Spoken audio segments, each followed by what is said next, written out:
jam kula sampun jam 12. Kurang 5 menit toh Oh, nggih, nek jamin jenengan kurang 5 menit. Nggih, nyambut itu namanya sebelumnya enggak apa-apa. Ya.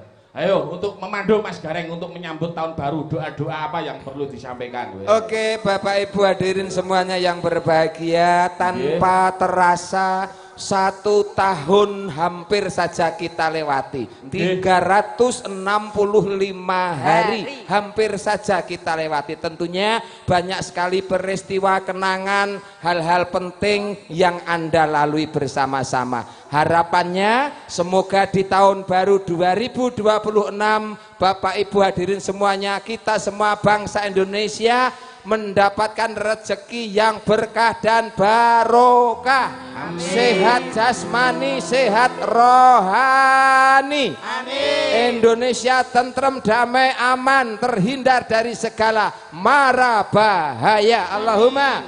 Amin. Seni budaya wayang tetap ngeremboko jaya untuk selamanya. Allahumma. Amin. Amin. Amin ya robbal alamin. Sami-sami nyuwun mugi-mugi ing warsa enggal menika tansah pinaringan keselamatan, rezekine lancar, sing ndek utang ya ndang lunas. Amin. Nah, dongamu piye? Moga aku mendapat kebahagiaan yang berlimpah-limpah, bentuknya apapun manut Gusti Allah. Amin. Kowe ora sida sing mbok omongke aku ora sida. Apa? Semoga harga banci mundak nomor sida. Mas Gareng supaya lebih semarak untuk menyambut tahun baru 3 menit lagi. Tahun baru 2025 meninggalkan tahun baru 2026 kita mbak-mbak presiden semuanya suruh berdiri. Siap. Kita nyanyikan lagu apa bersama-sama. Nopo sing apal? Mbak Ani, Mbak Winanti, Mbak Winanti, Dek Tika, semua saja, Dek Tima, tanpa terkecuali. Dek Suyut, Dek Tima, Dek sini Dek. Yo monggo. Lagu sing adaan mawon sing semuanya hafal bisa digarap pakai musik dan pakai gamelan. Liwung. Wah, nggih pun niku apa? Oh iya, lah apa liyane kuwi apa? Apa manut kula. Yang lainnya apa, Mbak? Lagune sing nuansa doa ngono apa ya, Nduk ya? Doa apa? Ya, masa gandul Gusti meneh. Gandul Gusti. Nggih, monggo apa? Ya. Pokoknya sing apik kanggone 2026. Solawatan wae nganggo gamelan. Nggih. Solawat dadan nganggo gamelan. Oh, ya. Ora nganggo musik ora gayengno. Oh iya. Enggak pakai musik enggak hebat no ya Mas ya. Lah iya. Apa Mas Wawan? Lagunya apa Mas? Kepiling ya enggak apa-apa. Monggo. Pakai musik, pakai gamelan biar hebat. Oh, pepeling dibablaske neng apa? Pun mangke dimedre kali kanca-kanca. Apa hitung mundur pepeling bablas rukun Islam. Rukun Islam nggih. Nggih. Kita 1 menit lagi loh, Pak. Yuk kita hitung mundur bersama-sama. Mundur bersama-sama. Sambil kita berdoa dalam benak diri kita masing-masing. Semoga di tahun depan tahun 2026 kita mencapai sukses. Amin. Monggo sareng-sareng kita hitung mundur ya, Pak. Oke. Dari 100. Oh, kok ndak wis masuk orang. Oke. Kurang 1 menit, setengah menit ya. Kita Jadi nggo pripun? Nggih, kita hitung mundur dari 10. Nggih, oke. Ayo, Pak. Ya. 10 9. Ya pas. 8 7 6 5 4 3 2 1. Selamat tahun baru. Selamat tahun baru Indonesiaku. Yo, orjane melu Mas, ben gayeng Mas.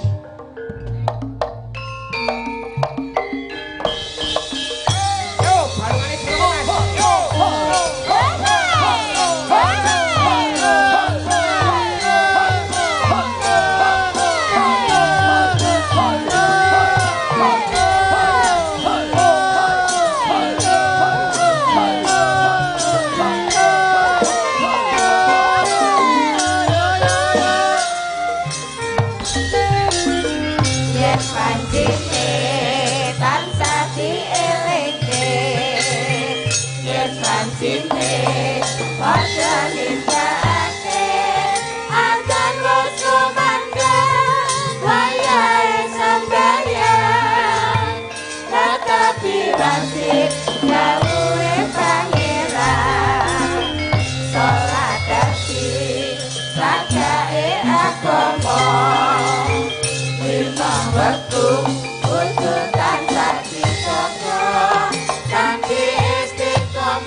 poso zakat sayakti pamungkas munggah haji Allahu Akbar Allahu Akbar Allahu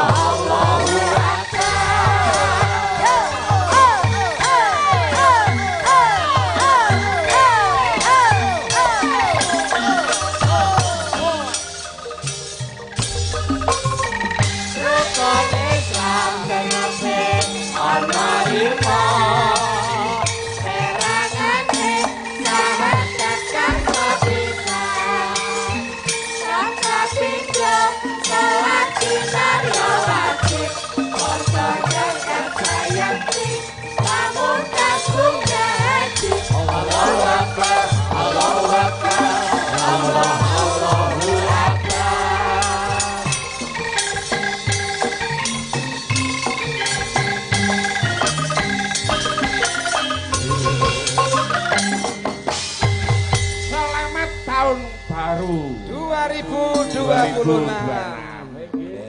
Selamat tahun baru nggih ibu-ibu. Semangat nggih. Semangat ibu-ibu. Dalam rumah tangga, dalam keluarga itu ibu sing paling utama. Oh iya ngono ya. Ya no. Iya karena ngantek ono ungkapan kayak surga di telapak kaki ibu. Nah. Dan berperan dalam rumah tangga ibu yang paling utama. Bapak ki nomor 4. Bapak. Sapa sing kudu mbok hormati? Ibumu. Sapa sing kudu mbok hormati? Ibumu. Sapa sing mbok kudu hormati? Ibumu. Sapa sing kudu dihormati? Bapak. Loh, Bapak nomor 4. Nggih, Pak. Ya Pak Win. Nggih, Pak Min. Pak Min, Pak Min. Soal piyai kakung sepertinya berberes. Engko anak nakal sing salahke wong wedok. Beras entek sing salahke wong wedok. Lah kadang kala rumangsane wis petutku wis cukup kadang. Padahal piyai putri ngulir budi piye carane iso kecukup dadi manajemen, dadi ekonomi, dadi bendahara, dadi humas ning masyarakat. Di laundry. Laundry lah ya. Ora dibayar tahunan. Nggih, dan yang sangat luar biasa Mas Gareng. Dawuh. Kita memecahkan rekor muri malam ini kita pentas terlama dalam waktu 1 tahun, gitu. Oh nggih. Ki rekor muri lho. Rekor muri. Mulai pentase Mas Gatot mau 2020 lho. Nah, Saiki wis 2026 urung gelem bubar Mas Gatot. Biasanya 7 tahun ya 7 dino 7 jam. 7 jam nek wayangan 7 jam 8 jam iki. Ini juga napa jenenge momen kanggone Pak Heri. nggih. Iki acarane ya ngakikoh ya tahun barunan wayangan. Wah, ning gone Mas Heri acara apa kae mau ndek wingi? Anu tahun barunan lho, sing ora ngerti. Berarti engko bayarannya double, Pak. Bayaran tahun 2020 karo tahun 2026. Terus karo acara akikoh telu lho ya, Pak. Lah ya ngono lho Mas Heri. Dadi mau 2020 wis rampung, lah iki 2026 ngono. Kok senengane Karepe Sukimin ki eneng ae kok ya. Nggih, yang terbaik pokoknya doanya untuk sedulur semuanya, terutama untuk keluarga Pak Heri beserta Mbah Kakung, Mbah Tarno. Mbah Tarno. Awet sehat Mbah Tarno, Mbah Putri. Nggih, sedulur-seduluripun pokoknya sak dun sak turune. Amin. Kita menyanyi lagu dangdut ya, Pak. Dangdut? Bang Apri. Dalam Jadi nyanyi panjenengan. yo nyanyi bertiga. Oh, nggih. Monggo. Kowe nyanyi. Aku ya nyanyi. Nyanyi. Aku diselae, Mas. Pak Diesel lho. Pak Sukidi ngersakaken lagu napa Pak Sukidi? Pak Kepala Desa. Anu le, Nduk. Le piye to? Anu lho, Nduk, ngono. Keprok. Iya, angger nesuk jalu Patah hati sing dikersakne Pak Kepala Desa. Sukimin iki mau kudu mandap. Oh, lah iya. Nyaket wong iki keluarga kok. Dua Suki kok. Iya, ana. Ale. Mudun nyaket Pak Sukidi. Ya karo kowe no. Sing dikersake sampean. Engko Pak Sukidi nek ger nyawang aku tok ger umur no. Nek nyawang kowe kan ana sing disawang cantik-cantik. Ya wis ayo apa bertiga ya Pak. Iki arep ngemis nek jamaah iki ta iki. Dedek pakai high heel dulu ya. Pak Lurah. Oh, iki lewat panjenengan lumantar panjenengan Pak Lurah tahun ngarep. Tahun 2026 niki kok bersih desa awake dhewe kok Mas. Oke. Lah nggih mula ayo caketi sendalku mon ndi nang kene apa nang endi mo sendalku ngono. Kuwi lho. Ayo. Nggih, jan sendal bancile apik. Lincip. Aku sedang nggak tuku sandal, rano ukuran 45 lho sandal wedok Mas. Melakumu nek kaya wong bar kepayon ngene ya Mas. Mbok mlaku sing apikno kok Mas. Jeneng ayane arep menghadap Pak Lurah kok mlakune kaya wong Ngene kaya piye ngono. Pak Lurah rawuh kerene nusul. Pak Lurah rawuh kerene nusul. Pak Lurah rawuh teko. Sowan Pak E. Kayo sowan sungkem karo Pak E. Pak nyun duka saestu kula panjenengan lenggahipun wonten mriku dados kula lewati dasel kula nggih ta wong wedok niku pikirane semruweng. Sungkem sing apik kaya biasane adat saben sing wis mbok lakoni sungkem piye to nek karepe aku. Nah, kurang cedak. Kurang cedak. Kurang nganggo mantuk-mantuk to biasane to. Nek ngene kok Pak Lurah nyaman. Nyaman nyekel tanganku ki lho, Nak. Ngersake apa? Kula sowan Ditari Pak E. ngersake apa? Mbok menawi kepareng monggo paring dawuh menapa Bapak? Lagune manut lagunipun mawon. mawon. Bojo loro, Mas. Bojo loro lho, Mas Heri ngersake bojo loro. Ning lagu ra apa-apa, nek kasunyatan tak mboten. Oh Pak Lurah ngersake bojo loro. Mas Heri ngersake napa Mas Heri? Mas Heri sing kae lho. Lho kok kaya padha sing ndi to?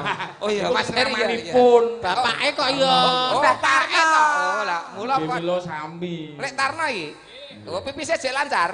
Iya lancar. Kayak ditelateni bio moringane ya. Oke. Pak Sukidi niat kula namung salaman lho mboten cah rogoh-rogoh lho Pak. Lho Mak. Nggih purun. Oh nggih Pak. Deh Pak Lurah piyene kok Matur nuwun lomo. nggih Pak, berkah nggih Pak. Apri nyedakno Pri. Nggih, matur sembah nuwun nggih Pak Lurah, mugi pinaringan Nggih Pak Lurah. mugi pinaringan sehat lancar. Amin. Nggih. Pinaringan sehat walafiat jasmani rohani awet momong anak putu ya Pak. Nggih. Asmane sapa Pak Sukidi? Pak Sukidi Su tungakno. kuwi seneng, Kidi kuwi weweh, tegese seneng sedekah. Sedekah. Pak sapa armane? Tarno. Tar kuwi gemar, no iku memberi tegese seneng sedekah. Kabeh seneng sodak. Kabeh kira kemis kok kabeh tok ahli seneng sodak. Kaya nek meneh Pak Eka. Hah? Pak Eka Kuwi suka suka Ka kuwi memberi. Kabeh suka memberi. Diagelane laluyu ya serah. Iki mah lagune apa? waduh lali. Bojo loro. Oh bojo ketelikung. Bojo loro ya, bojo loro. Bojo loro ngoten, Pak. Lho Pak Pak Pak. dan Ramil terima kasih besok buat suntik KB, Pak. Iya. Sembah nuwun Bapak berkah nggih Pak. Alhamdulillah ya Allah. Tukang bapak tukang laris. Nggih, monggo nggih. Kena nggih nempur, Pak. Nggih. Rene yo marek duit nduk. Januari sepi tenan Mas Gatot, tenan. Alah, kok le. Senengane. Bojo loro menawi wonten keparengipun Pak Sahono nyari rani nggih, Pak.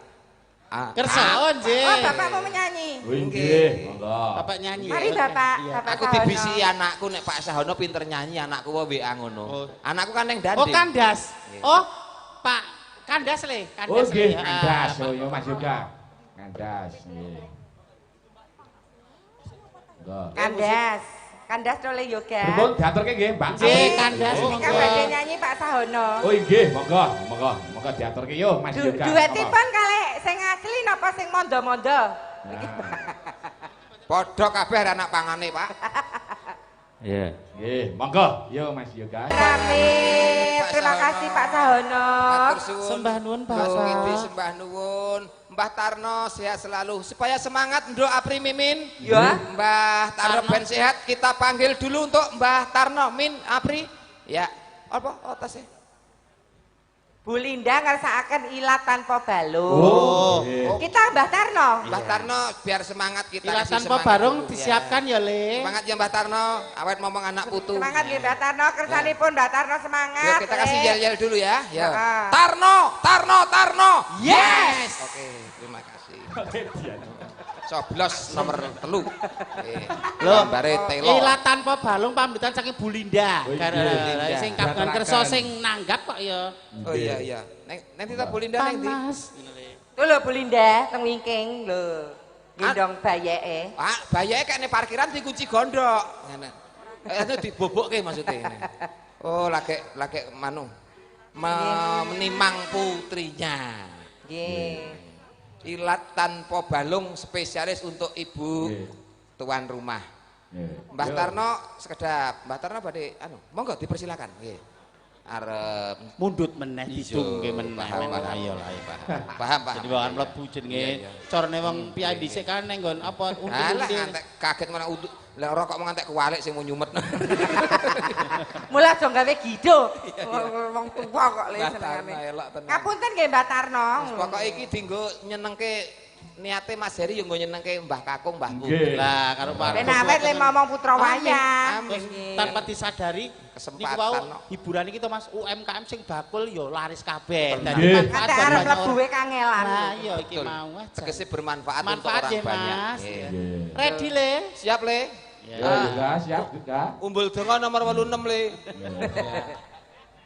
Iya. Monggo yo ilat tanpa balung yo.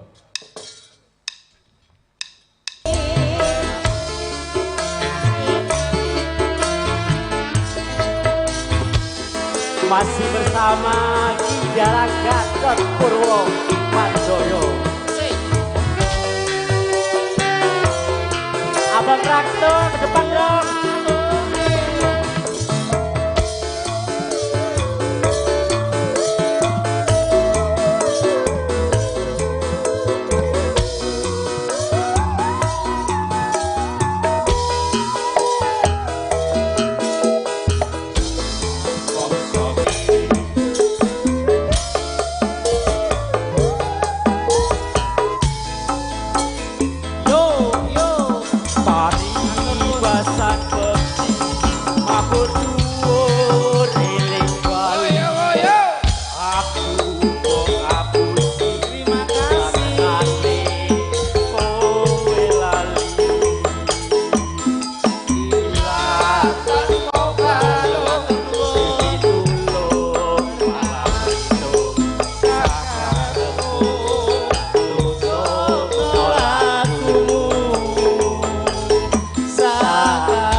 Dari Mas Heri sama Mbah Tarno. Pripun? Keluarga anak-anake kabeh digugah kontene diajari nyawer kabeh.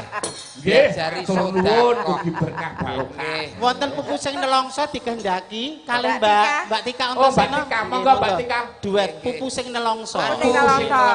Nyuwun pangapunten nggih Mas Gatot. Nggih. Oh jenenge suasana niku manut karo penanggap. Nggih, leres Mas, bebas mawon pun. Pokoke dalu niki menika niate seneng-seneng Mas. Nggih. Monggo mriki Mbak Tika pinarak mriku Mbak. Ngagem mic niki mawon Mbak Tika. Mbak Tika ke bawah pakai mic yang di sini pinarak aja. wonten ngajeng tamu menika. Nggih. Duetnya kalian jenengan Mas. Oke. Mas sinten nggih asmane? Mas, ya Allah. Menika pubutan saking sinten Mas? Iyon Mas Gareng, Iyon. Oh Ngadiono. Leres jenengan mboten bancai. Jenenge kula jangan ganti-ganti. Menika kang rayinipun Mas Anu. Betul. Mas Heri. Dan ini informasi saja Mas Gatot. Nggih. Saweran yang sudah diterima melalui mesin hitung cepat. Nggih. Ini sudah 6.700.000. Oh. Alhamdulillah. Terus dari informasi dari intelijen, Nggih. Mas Heri sudah menyiapkan 3 miliar untuk disawerkan malam hari ini.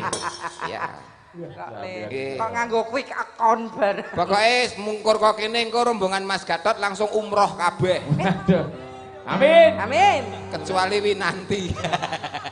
Pakai ra boleh monggo. Pupu sing nelongso. Monggo. Apa iki satenane? Iya. Takdirku sing jawabke.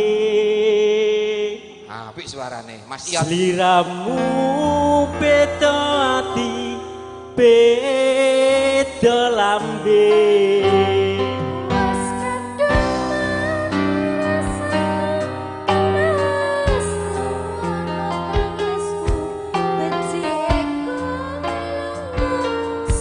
Masih yang dari bulan ayo. Paribasan rangge lintang ning angkasa kowe tiko gawe lara marang tresno.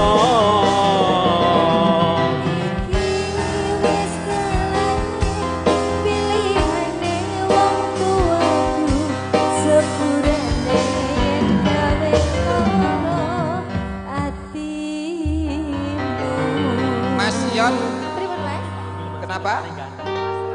Apa? Sik. Ini Hah? Mas adiknya Pak Heri. Oh, ini adik. Ini juragan ikan di Tangerang. Niku nggih pengusaha sukses, Mas. Nanti. Kula niki kuli bangunan nggih Mas Sarkemes, Gareng. doyong, gembor, jatake, cimone, ngerti? Lali. Oh, bolali no. Sampai napa niki? Itu istrinya Mas Gareng. Masa iki? Nggih leres. Dempen Kula sampean putra kula. sampean dolan nang nggonku sing mbok gawe ora iki. Mboten lah niku kan. Seneng. Jenenganku buka KTP kula malah Sini Mbak, sini Mbak. Oke, ya Mbak. Mungkin mau duet sama suaminya. Nggih. Oh, nyawer saja. Juragan ikan lho iki. Nggih. Musik. Mangga, musik. masih bersama Bapak Ika.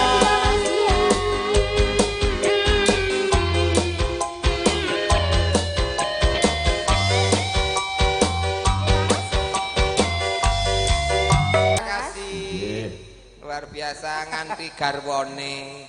Hah? Piye, Cik? Oh, isi Iya. kurang. Eh? Isi meneh? Tasih wonten pundutan mboten, Mas? Masih Oh, nggih. request Mas dari Ratno. Mas Ratno. Oh nggih, saking Mas Ratno menapa ngersaken menapa? Mas Ratno di belakang tapi ngersake lagu napa dereng ngertos niki. Coba Mas Ratno Mas ke Ratno, depan, Mas Ratno. nggih. Heeh. Apa biar semangat yel-yel dulu, Pak. Nggo Oh sapa? nggih, monggo. Buat Pak Tarno. Sing kok Loro, jenengan oh, bareng. loro jonggrang. Ya, Ah, lah. nggih. Ya. Yel-yel dulu, Pak Gareng. Yel-yel Oke, ayo. baik. Oke ya. Karena nyanyi. Ya dulu untuk Mbak Tarno. Iya. Iya. Tarno. Yes. Los pokoknya. Loro jonggrang Pak, lu disinggung sih penjenengan. Kaya ngene iki kesenian. Coblos nomor 1. Bos Ratno di mana ya, Mas Ratno? Mbok Monggo merapat ke depan. Pokoknya seneng lho putra-putrane Mbah Tarno ki Wah, sugih-sugih. guyub rukun kompak, Mas. Tur pengusaha sugih kabeh lho Mas. Nggih. Mbok kula diangkat dilebokne kakane sampean Mbah kula, Pak. Dadi Oh berarti Pak Tarno jenenge ganti no. sapa? Tarno Tralala. Iya. Beliau aslinya Wonogiri loh Mas. Iya, Trah. Nggih. Mencen tak iki kan tanggoku. Mosok to? Trah Wonogiri pokoke ireng-ireng ngene iki. Alah kok pemerawedaan ya kok ngopo. Aku Mas Heri, ya aku Mas Heri, Pak Tarno duwe slogan. Apa? Apa? Kami rela ganti warna kulit demi warna duit. Wah, cocok. Jenenge nek ngarani ireng ki kleru. Lha apa? Kuwi iki jenenge dark brown. Pon wong lanang bagus ki nek wong golek Nek ngendikan karo Mbah Tarno dakdon ora ngerti. Ngedop ngerti ra? Ngono. Muangel kowe iki jek omongan kok. Loro jonggrang. Loro jonggrang Ora Pak. segera ya, Kong. Tapi Kakung joget. Dong aku nggo Kakung sehat. Jal-jale apa, Mas? Tarno Yes. Pengedan. Wong edian ya. Sebelum Rara jonggrang. jonggrang yo, monggo di aturke monggo yuk. Yuk. Mriki Mbak Tarno. Mohon izin Pak Saono. Pak Lurah mohon izin. Yuk. Yuk.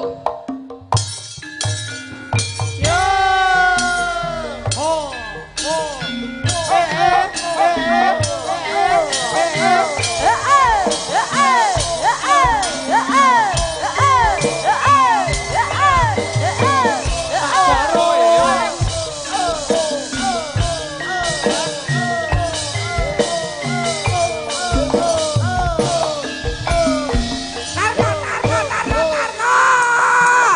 Yes. Rara jonggrang kowe pancen ayu tenan. Ora mokal akeh kan nandang kasmaran. Waspadakno prajuritmu kalaparan. Mula kowe dadi wanita boyongan.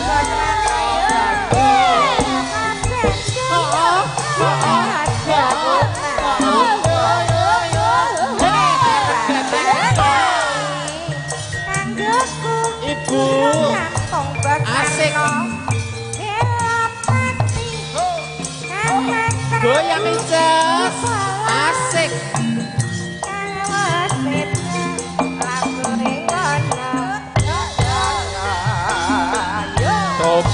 Tobat dasar wanita keparat apa ra ngerti yen Bandung lanange jaga putra ratu Benggih Prabu Damarmaya aku duwe aji sakti Pandawasa Rara Jonggrang manuta sun pundhut garwa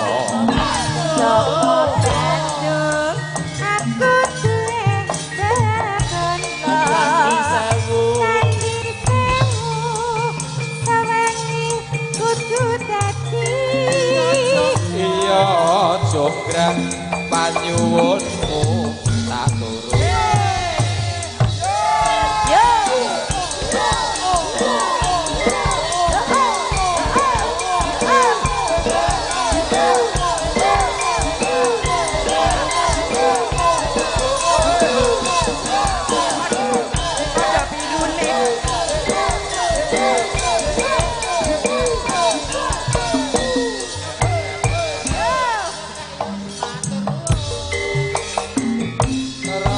turun kowe pancen ayu tenan ora mokal akeh kang nandang kasmaran Mbak Uti pajakno prajuritmu kaperan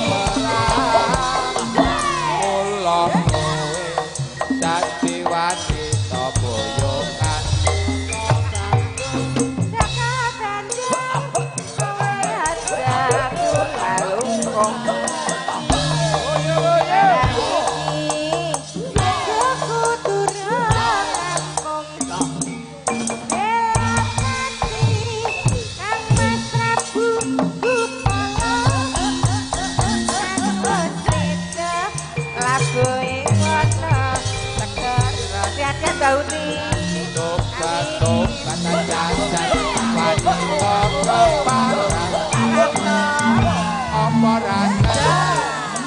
Bandung lanange jaga putra ratu Benggih Prabu Damarmaya duwe aji sakti Pandawasa Rara Jonggrang